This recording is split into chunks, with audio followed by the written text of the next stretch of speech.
नमस्कार, बम बम भोले। एक बार फिर से स्वागत है आप सभी का मेरे इस YouTube चैनल की नई वीडियो में। दोस्तों, अगर आपको मेरे वीडियो पसंद आते हैं तो कृपया करके चैनल को सब्सक्राइब जरूर कर लीजिएगा, वीडियो को लाइक कीजिएगा और ज्यादा से ज्यादा शेयर कीजिएगा। आज है महाशिवरात्रि का पावन दिन। भारत की लोक संस्कृति शिवमय है। पूरब से पश्चिम और उत्तर से दक्षिण प्रत्येक जनपद में शिव की कीर्ति है। प्रत्येक जनजाति के गीत और कहानियों में कहीं न कहीं किसी न किसी रूप में बम बम हर हर का नाद है। भूत पिशाच आदि गणों को साथ लेकर हिमालय के घर की ओर बारात लेकर जा रहे हों अथवा दक्ष के यज्ञ का विध्वंस करने की मुद्रा में हो, वो प्रलय के समय का तांडव नृत्य कर रहे हों या कामदेव का संहार करने के लिए तीसरा नेत्र खोला हो, वे भस्मासुर को वरदान देकर स्वयं ही चक्कर में पड़ गए हों या भागीरथ के आग्रह को स्वीकार करके गंगा के अवतरण के लिए सन्नद्ध हों, वे शमशान पर चिता भस्म लपेटे हों या कैलाश पर साधना तपस्या में लीन हो, वे गौरा पार्वती के संग अपने नादिया पर बैठे हुए लोक भ्रमण कर रहे हों अथवा किसी किसान की सूखी धरती पर शंख बजाकर मेघों को संकेत दे रहे हों, वे प्रलयंकार हों अथवा मृत्युंजय हों, वे वेद की परंपरा के रुद्र हों अथवा अवैदिक परंपरा के अघोर हों,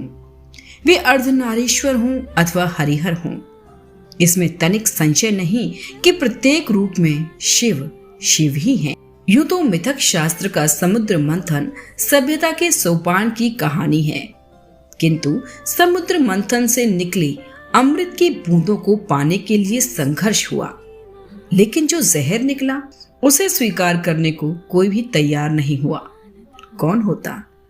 उस विष को कंठ में धारण करने वाला शिव के अतिरिक्त और कौन हो सकता था? देश काल में शिव का इतना विस्तार है कि हिमालय की दुर्गम पर्वत श्रृंखलाओं पर अमरनाथ, केदारनाथ और कुमाऊं के बागेश्वर, जागेश्वर, विभांडेश्वर, पिनाकेश्वर, भीमेश्वर, हंतेश्वर, दंडेश्वर से लेकर तमिलनाडु के रामेश्वर तक, झारखंड के वैद्यनाथ, उज्जैन के महाकाल, सौराष्ट्र के सोमनाथ, नर्मदा नदी के तट पर ओंकारेश्वर, नासिक गोदावरी के किनारे त्र्यंबकेश्वर, आंध्र प्रदेश के कुर्नूल श्रीशैलम में मल्लिकार्जुन, गुजरात में नागेश्वर, महाराष्ट्र की सह्याद्री पर्वत श्रृंखला पर भीमशंकर और कृष्णेश्वर, शिव के त्रिशूल पे बसी काशी में विश्वनाथ, बंगाल में दक्षिणेश्वर, उन्मत्त भैरव तारकनाथ, केरल के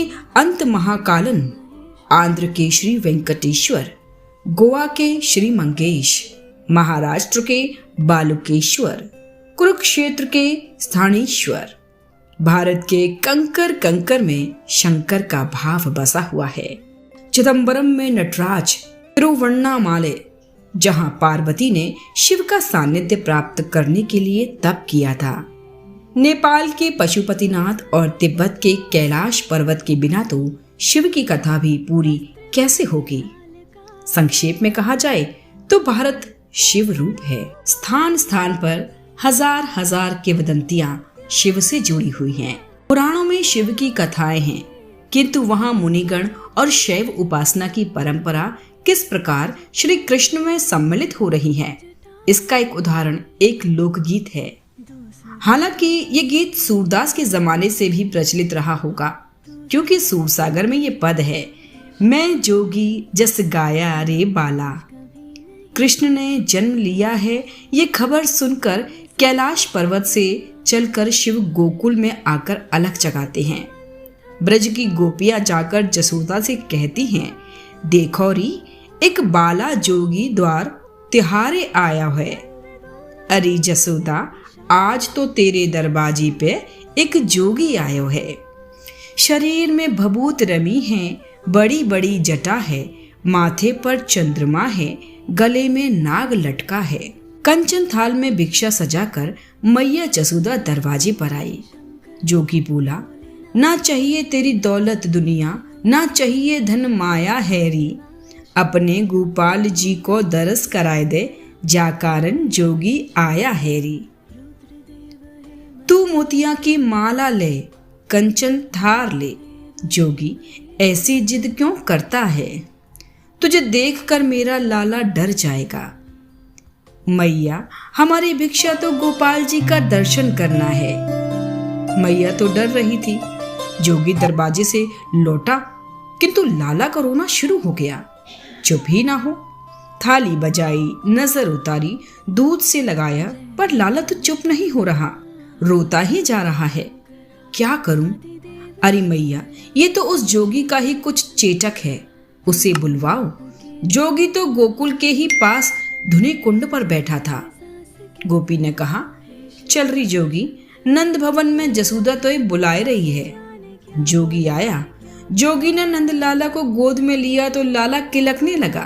बिथा भई सब दूर बदन की, किलक उठे नंदलाल। जसोदा जोगी से विनती करने लगी, अरे जोगी, तू तो हमारे ब्रज में ही बस जा, तू तो चेटक वाला है, जब जब मेरा लाल रोबे तब तब दर्शन दीजिए।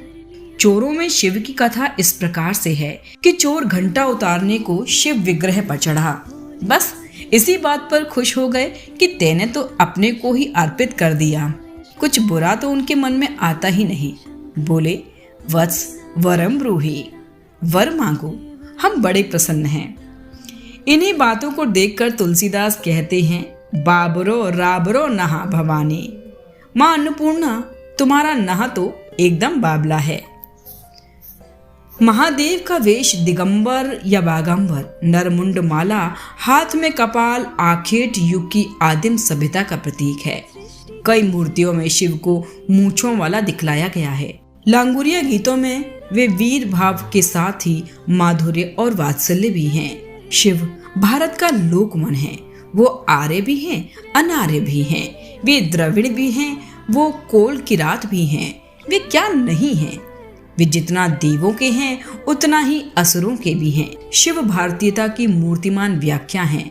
इससे बड़ी एकात्मता कहाँ मिलेगी। लोकमानस की ये विराट भाव संपदा शिव की मंगल मूर्ति में समाहित है। भारत के वे सभी कबीले उनके बाराती हैं। भारत की समस्त विविधताएं और अनेकताओं की समस्त भेद और भिन्नताएं शिव में आकर एक रस एकाकार हो जाती हैं। शिव के यहाँ न कोई जाति भेद है, न वर्ण भेद है। छुआछात का भाव उसकी देहरी को भी लांग नहीं सका है। अघोरी भी कौन है, शिव से बड़ा वैष्णव क्या है।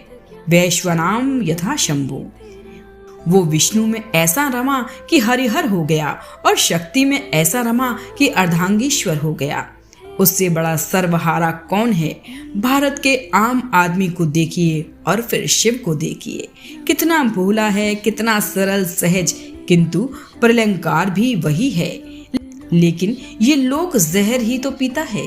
शिव की भांति विशंभर भी है। शिव की कथा के विस्तार का कोई और छोर नहीं, लेकिन एक वाक्य में कहा जाए तो यह कथा भारत के लोक जीवन के सुख दुख, घर परिवार, कुनबे की कहानी है। उतनी ही पुरानी और उतनी ही नई। तो दोस्तों, आपको ये सारी बातें कैसी लगी? ये सारी बातें जो मैंने आज अपनी इस वीडियो में बोली हैं वो हैं डॉक्टर राजेंद्र रंजन चतुर्वेदी द्वारा लिखी गई। मेरा इस वीडियो के माध्यम से सिर्फ यही कहना है कि शिव हमारे लोक जीवन में रचे बसे हैं। शिव के बिना भारत की कल्पना की ही नहीं जा सकती। अगर आपको मेरा ये वीडियो पसंद आया हो तो महाशिवरात्रि के इस पावन अवसर पर इस वीडियो को ज्यादा से ज्यादा शेयर कीजिए। मुझे सपोर्ट करने के लिए चैनल को सब्सक्राइब जरूर कीजिए। इसके अलावा भारतवर्ष के विभिन्न मंदिरों के दर्शन भी आप मेरे इस YouTube चैनल के माध्यम से कर सकते हैं। अभी के लिए चलती हूँ, नमस्कार, बम बम भोले।